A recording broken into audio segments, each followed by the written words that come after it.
अगर महात्मा गांधी ने सामाजिक छुआछूत को मिटाने का प्रयास किया तो गरीबी को से मुक्ति पानी है, तो हमें फाइनेंशियल अनटचेबिलिटी से भी मुक्ति पानी होगी।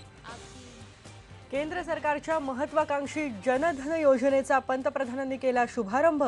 26 जानेवारीपर्यंत प्रत्येक नागरिकाला विमा आणि बँक अकाउंट देण्याचं लक्ष्य।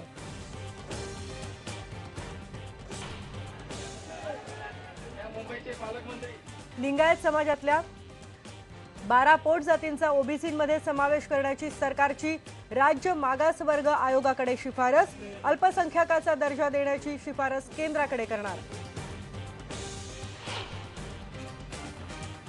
काँग्रेस राष्ट्रवादीची आघाडी होणार, मुख्यमंत्र्यांनी केलं स्पष्ट।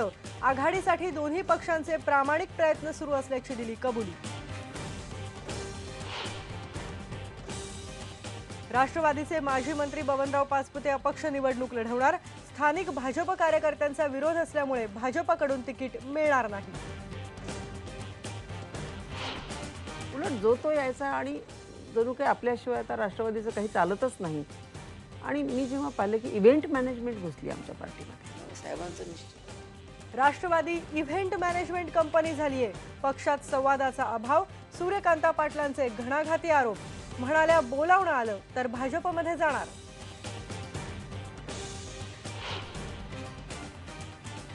कोकण रेल्वेचं वेळापत्रक बिघडलेलंच। राज्य राणी, मांडवी आणि कोकण कन्या 4 ते 5 तास उशिरानं, तर कोल्हापूर मार्गे कोकणात जाणाऱ्या प्रवाशांचेही खराब रस्त्यांमुळे अतोनात हाल।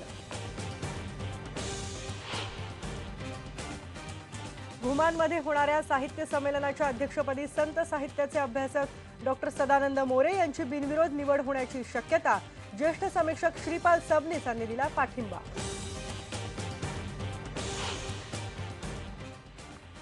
आणि मुंबईतल्या शानदार सोहळ्यामध्ये Indian super league launch. IMG, Reliance आणि स्टार इंडियाची फुटबॉलच्या चाहत्यांसाठी खास पर्वणी।